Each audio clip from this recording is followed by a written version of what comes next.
देशाच्या सार्वभौम सभागृहाचे 18 ते 22 हे खास अधिवेशनाचा आज शेवटचा दिवस आहे. महिला विधेयक त्यांनी आणलं, पण त्या काय विधेयकाला अर्थच नव्हता, कारण का हे विधेयक काँग्रेसनी ह्याच्या आधीच आणलं होतं आणि काँग्रेसनी 33% महिलांना आरक्षण द्यावं याबाबतली आपली भूमिका स्पष्ट केली होती. पण ह्या विधेयकाचं एक सूत्र बघितलं तर मागासवर्गीय महिलांना, अल्पसंख्याक महिलांना या विधेयकामध्ये कुठलंही स्वातंत्र्य असं उमेदवारी मिळवण्याचं स्वातंत्र्य मिळालेलं नाही. त्यामुळे ओबीसीची जनगणना व्हावी, शेड्यूल कास्ट शेड्यूल ट्राईबची जनगणना व्हावी, महिलांची जनगणना व्हावी आणि मग आता आरक्षण लागू करा अशी भूमिका घेतलेली आहे. मला वाटतं की आत्तापर्यंत समाजामध्ये मागे राहिलेला जो घटक आहे त्या घटकातल्या महिलांना जर लोकसभेत प्रतिनिधित्व मिळालं तर त्याचा अधिकचा फायदा समाजाला होईल असं आम्हा सगळ्यांचंच मत आहे. पण मी आज ज्या कारणासाठी बसलो आहे ते मी इंडिया या अलायन्सचा मीडिया टीमचा एक भाग म्हणून आपल्यासमोर बसलेलो आहे. काल लोकसभेमध्ये आत्तापर्यंतच्या इतिहासातला म्हणजे आत्तापर्यंतच्या इतिहासात एक लोकसभेमध्ये सुसंस्कृत संस्काराचं प्रदर्शन व्हायचं, बोलताना तारतम्य बाळगलं जायचं, कधीतरी कोणाचं तरी पाऊल घसरलं तर लगेच क्षमा मागून त्या प्रकरणावरती पडदा टाकला जायचा. काल रमेश बिदुडी नावाचा BJPचा खासदार आहे, हा दिल्लीतला खासदार आहे, त्यांनी दॅनिश अली या अल्पसंख्याक समाजाच्या खासदाराला उद्देशून ते काही शब्द वापरले, ते लोकसभेत वापरले जाऊच शकत नाही अशी पूर्ण म्हणजे लोकसभाचं संबोधन बघणारे, लोकसभेमध्ये झालेली भाषणारे वाचणारे या सगळ्यांचं मत आहे. भाषणात त्याला उद्देशून मुल्ला, कटवा, अतिरेकी असे वेगवेगळे घाणेरडे शब्द ह्या बिदुनींनी वापरले. हे शब्द संसदेच्या कामकाजातनं काढून टाकावे असे देखील सभापती म्हणाले नाहीत. ओम बिर्ला सभापती असं देखील म्हणाले नाहीत की शब्द काढून टाका. सर्वात वाईट म्हणजे त्यांच्या बाजूला BJPचे 2 वरिष्ठ नेते बसले होते. त्याच्यातलं एका नेत्याचं नाव रविशंकर प्रसाद आणि तो म्हणजे सभापतीच्या खुर्चीवर विराजमान झालेले दुसरे जे होते, जे सभापती म्हणून काम करत होते, त्यांनी रोखण्याचा प्रयत्न करून सुद्धा हा माणूस ऐकायला तयार नव्हता आणि हे शब्द सगळे वापरतच होता. आता प्रश्न असा आहे की एखाद्या समाजाच्या प्रतिनिधित्व करणाऱ्या इस्माला त्याच्या जातीवरनं धर्मावरनं शिव्या देणं हे भारतीय संस्कृतीत बसतं का? त्याला ज्या पद्धतीने शिव्या देण्यात आल्या, हा संपूर्ण जगभरामध्ये देशाचं आपलं चित्र गेलं की देशामध्ये आपण एखाद्या समाजाला किती अवमानित करत असतो, त्यांचा किती म्हणजे सन्मान तर बाजूलाच राहिला, त्यांना आपल्या समाजात जणू काही स्थानच नाही अशी भावना निर्माण करत असतो. त्याचे आंतरराष्ट्रीय परिणाम भोगावे लागणार आहेत. आणि म्हणून आमची मागणी आहे की BJPनी त्या खासदाराची तर माफी मागावीच, पण ज्या समाजाला उद्देशून हे सगळं म्हटलेलं आहे त्या समाजाची देखील माफी मागावी. मी काही लोकसभेचा सदस्य नाही, पण मी लोकसभा जे काही बाहेरनं बघतो की जे काही TV वर बघतो, एक विधानसभेचा सदस्य म्हणून लोकसभेच्या अध्यक्षांनी त्यांनी जे काही शब्दप्रयोग केलेत त्याचा गांभीर्याने विचार करून रमेश बिदुडी या BJPच्या खासदारावर त्वरित कारवाई करावी. आणि अशा प्रकारचं उच्चार, अशा प्रकारच्या शिव्या या आजपर्यंत लोकसभेच्या पटलावरती, लोकसभेच्या कामकाजामध्ये कधीही ऐकल्या नव्हत्या. त्या या देशाला ऐकायला लागल्यात. या देशाची लोकसभेमधली जर ही भाषणं असतील तर या देशामधला राजकारणाचा स्तर किती घसरतोय हा याच्यावरून स्पष्ट होतो. सर, भारतीय जनता पार्टी के जो एमपी है रमेश विद्रोही ने बसपा के जो अल्पसंख्यक खासदार है उसको जो है जिस तरीके से भाषा का उपयोग किया है, यानी निचले सतह पे जाके जिस संसद को हम कहते हैं, ऐसा है कि रमेश, हाँ बाद में पहले मराठी कंप्लीट करेंगे. नवीन संसद उभारले, नव्या संसदमधून नवीन धोरणे, नवीन परंपरा. नाही, नवीन संसदेमधनं जुन्या संसदेमध्ये म्हणजे एक काळ असा होता की राम मनोहर लोहिया किंवा नाथपै किंवा मधु दंडवते किंवा फिरोज गांधी हे भाषणाला उभे राहिले की नेहरू जेवण सोडून भाषण ऐकायला येत असत. त्या भाषणावरचा स्तर असा असं उंचावर जायचा. आताचं भाषण म्हणजे हे एक कुठले शब्द आहेत,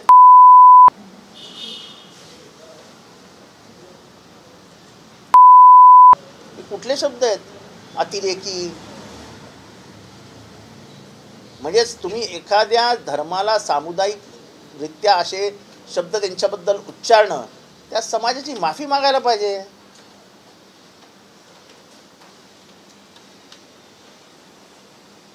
म्हणजे तुम्ही धर्मद्वेष किती वाढवतात. तुम्ही एक विश्वकर्मा नावाची योजना आणली आहे. ती विश्वकर्मा योजनेचा व्यवस्थित अभ्यास केला तर आपल्या लक्षात येईल की जर तुम्ही जातींनी सुतार आहात आणि तुम्ही सुतार काम करत असाल तर तुम्हाला कर्ज मिळेल. एकीकडे डॉक्टर बाबासाहेब आंबेडकरांच्या संविधानाच्या माध्यमातून जात व्यवस्था तोडायची म्हणून आपण कामाला लागलो होतो 70 वर्षापासून. इथं जात व्यवस्था मजबूत करायला निघाले. म्हणजे सुताराचा पोरगा सुतारच झाला पाहिजे, त्याचा नातू पण सुतारच झाला पाहिजे तर हे सरकार कर्ज देणार. का सुताराचा नातू जर इंजिनियर झाला आणि पार इलेक्ट्रॉनिक्स इंजिनियर होऊन नासामध्ये गेला तर त्याला तुम्ही मदत नाही करणार. आणि मग ह्याच्यात प्रश्न उभा राहतो की ज्या समाजाकडे व्यवसाय होते त्यांना कर्ज मिळेल, पण ज्या समाजाकडे व्यवसायच नव्हते त्यांना तुम्ही काय कर्ज देणार. मातंग समाजाला तुम्ही काय व्यवसायात मोजता.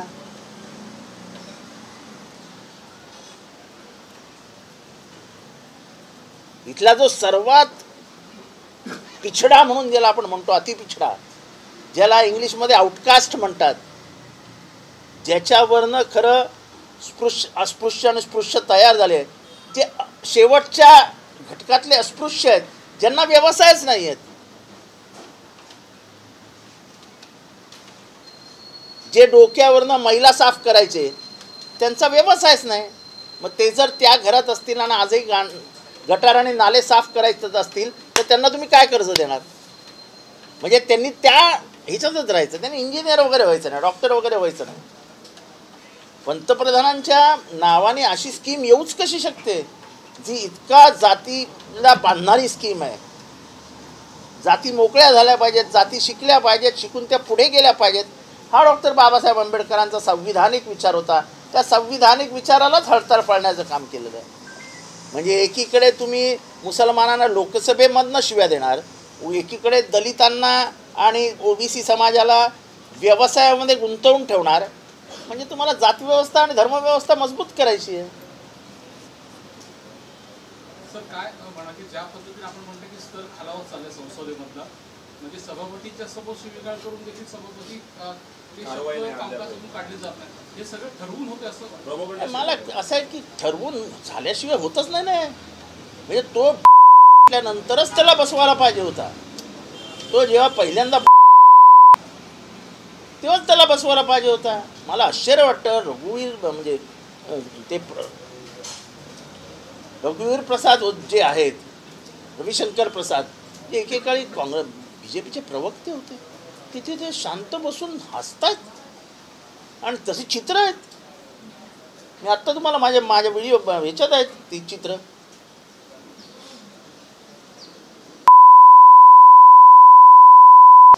अतिरेकी तुमको मार देना चाहिए असं म्हणण्याला हसण्यासारखं काय आहे? काय जोक आहे? खरं तर लगेच सभापतींनी उठून सांगायला पाहिजे होतं माफी मागा. कोण काही बोलायला तयार नाही. म्हणजे एखाद्या जनसमुदायाला तुम्ही किती किती किती मागे रेटणार आहात हे सहन नाही करणार लोक.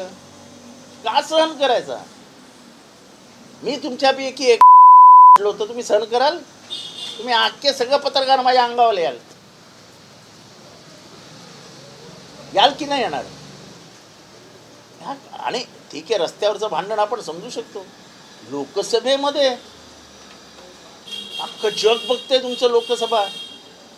तुम्ही ऑन रेकॉर्ड जातात. आज नंतर 100 वर्षानंतर रेकॉर्ड चेक होईल किंवा पुढची पिढी विचारेल ना हा काय शब्द होते, कसे काय उच्चारले गेले. विधिमंडळामध्ये माझा जो अनुभव आहे की असंच कोणी विधान केलं की लगेच अध्यक्ष सांगतात की तपासून बघतो आणि ते संध्याकाळी काढून टाकतात तपासून. इथे काही बोललेच नाहीत आमचे बिर्ला साहेब.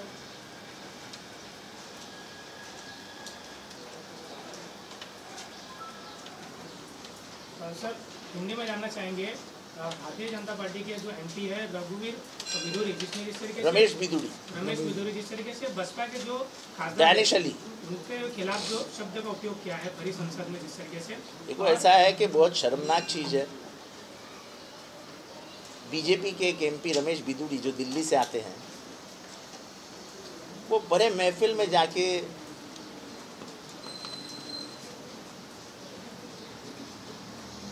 डैनिश अली की तरफ देख के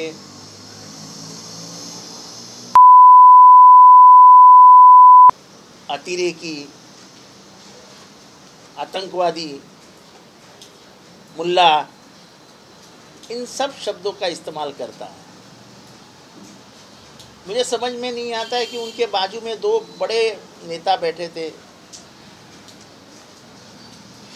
हमारे प्रसाद साहब थे उसमें, रविशंकर प्रसाद. वो हंस रहे थे. एक गालियों में हंसने जैसा क्या है? एक गालियाँ हमारी संस्कृति का प्रदर्शन कर रहे हैं कि हमारी संस्कृति किस स्तर पे नीचे गिर रही है. लोकसभा जैसे पवित्र मंदिर में, मस्जिद में, चर्च में, जो उससे बढ़कर है, वहाँ एक आदमी एक जनसमुदाय के खिलाफ इतनी गंदी भाषा का इस्तेमाल करता है और हमारे ज्येष्ठ मंत्री हंस देते हैं. बीजेपी ने तो तुरंत बाहर आके माफी मांगनी चाहिए थी, उसको सस्पेंड कर देना चाहिए था. उस जगह पे बैठे हुए जो स्पीकर है, उस स्पीकर ने उसको तुरंत उस संभाषण को रोकना चाहिए था और कह देना चाहिए था कि मैं ये रिकॉर्ड से संभाषण निकाल रहा हूं. कुछ नहीं बोले वो भी. आप यानी पूरे डर का माहौल पूरे देश में तैयार कर रहे हो कि हम कुछ भी बोलेंगे मुसलमानों के खिलाफ आपको सुन के लेना है. ऐसा नहीं हो सकता है. कोई हिंदू उसको पसंद नहीं करेगा. मैं हिंदू हूं, मैं इन सब चीजों को पसंद नहीं करता हूं.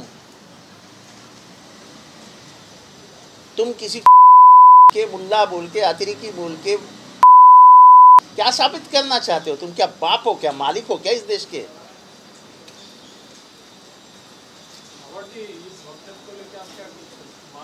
देखो ऐसा है, हम तो पूरी मांग करेंगे. बीजेपी ने माफी मांगनी चाहिए और हमारे जो लोकसभा के अध्यक्ष है ओम बिरला जी, ये गंभीरता से लेके उस आदमी को कुछ उसके ऊपर कानूनी कार्रवाई करनी चाहिए. क्या लगता है संविधान से जो धर्मनिरपेक्षता और समानता ये सब निकाले गए थे, इसके बाद में ये जानबूझकर कुछ प्रोपेगेंडा सेट किया जा रहा है, क्या लगता है? वो एक तो पहली चीज़ है कि सोशलिस्ट सेक्युलर ये शब्द निकालना ही गलत है.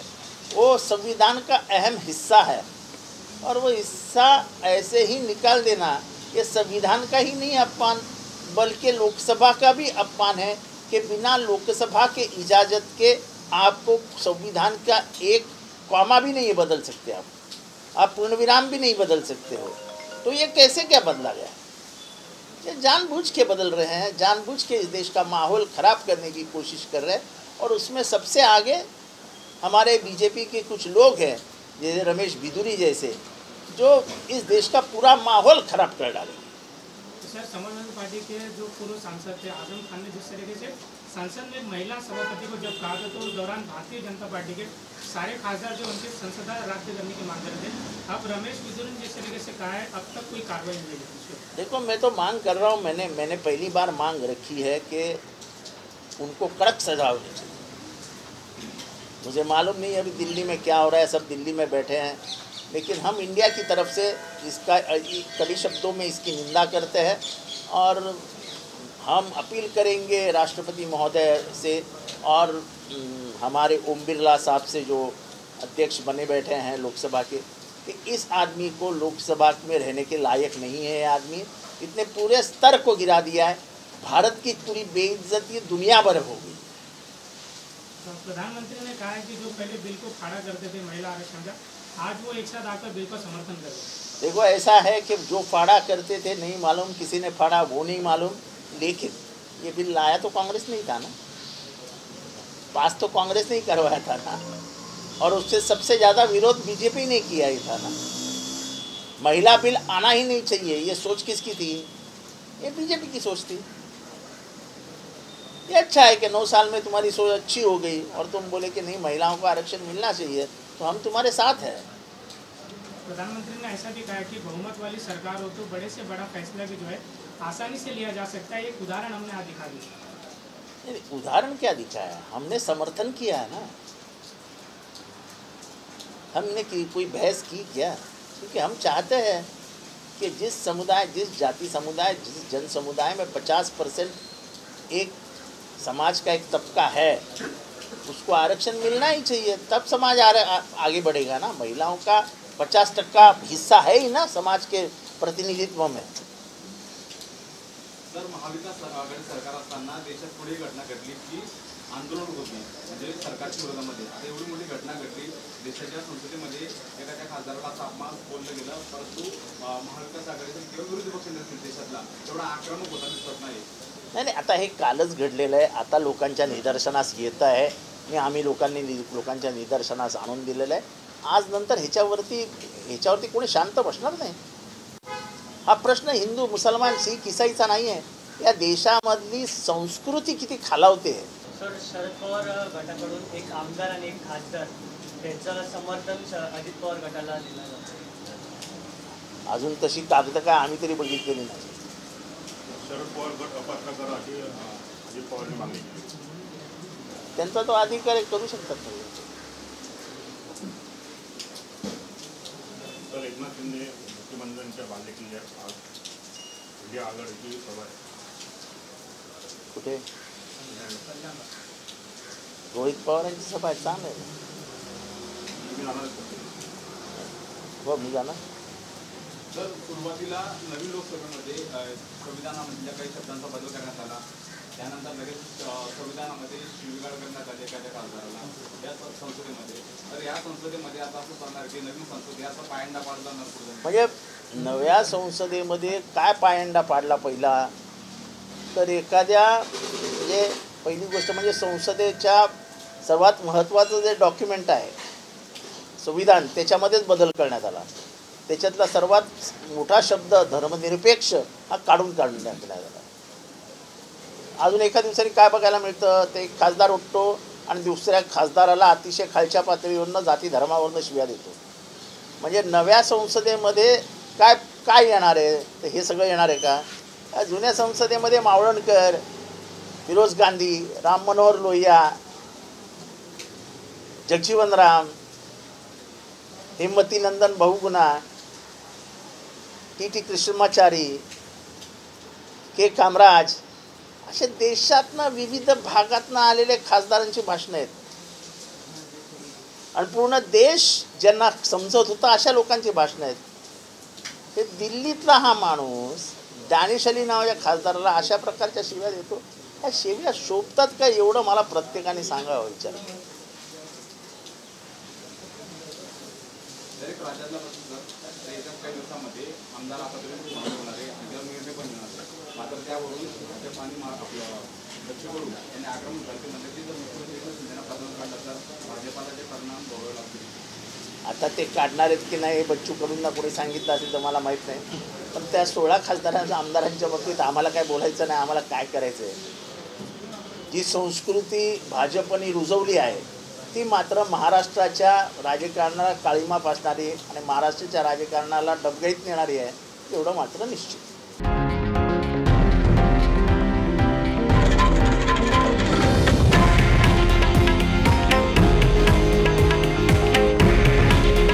हे आहे देशातील नंबर 1 न्यूज नेटवर्क आणि आपण पाहत आहात TV9 मराठी. काळजी तुमची, हित महाराष्ट्राचं.